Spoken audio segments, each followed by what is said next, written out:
এই দেশকে পুনর্গঠন করা ছাড়া, রাষ্ট্র মেরামত করা ছাড়া কোনো উপায় নাই।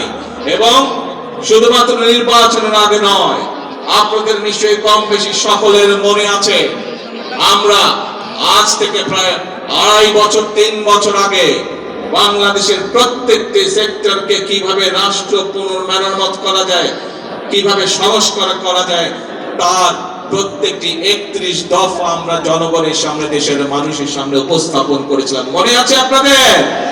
মনে আছে।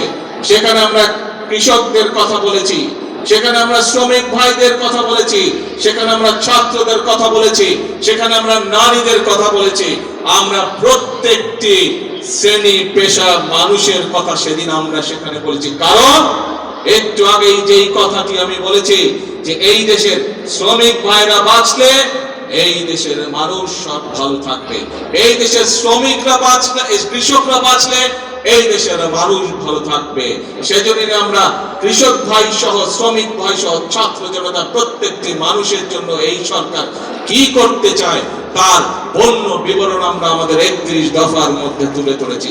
এবং প্রিয় ভাই বোনেরা, আমরা সেজন্য নির্বাচনের আগে বলেছিলাম যে আমরা শ্রেণী পেশা যাদেরকে যেই প্রতিশ্রুতি আমরা দিয়েছি সেই প্রতিশ্রুতি অনুযায়ী আমরা সরকার গঠনে সক্ষম হলে কাজ শুরু করব। এবং আপনারা দেখেছেন আমরা দ্রুততার সাথে সরকার গঠন করার সাথে সাথে আমরা আমাদের প্রতিশ্রুতির কাজটা শুরু করেছি।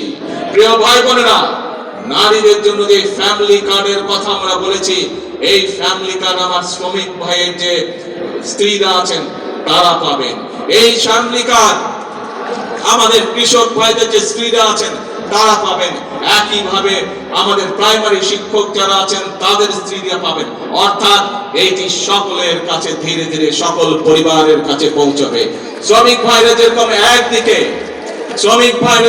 একদিকে কলে কারখানায় পরিশ্রম করে, কলকারখানাকে পরিশ্রম করে যেরকম দেশের অর্থনীতিকে মজবুত করে গড়ে তুলতে সহযোগিতা করবেন, একইভাবে রাষ্ট্র তার পরিবারের পাশে দাঁড়াবে যাতে তাকে পরিবারকে নিয়ে দুশ্চিন্তা করতে না হয়।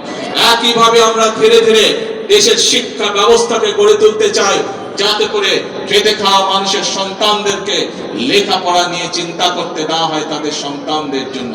প্রিয় ভাই বোনেরা, একইভাবে আপনারা দেখেছেন আমরা কৃষক ভাইদের পাশে দাঁড়িয়েছি। কৃষক ভাইদের 10,000 টাকা পর্যন্ত কৃষি ঋণ আমরা মওকুফ করে বলেছিলাম, সেই কৃষি ঋণও আমরা মওকুফ করেছি। প্রিয় ভাই বোনেরা।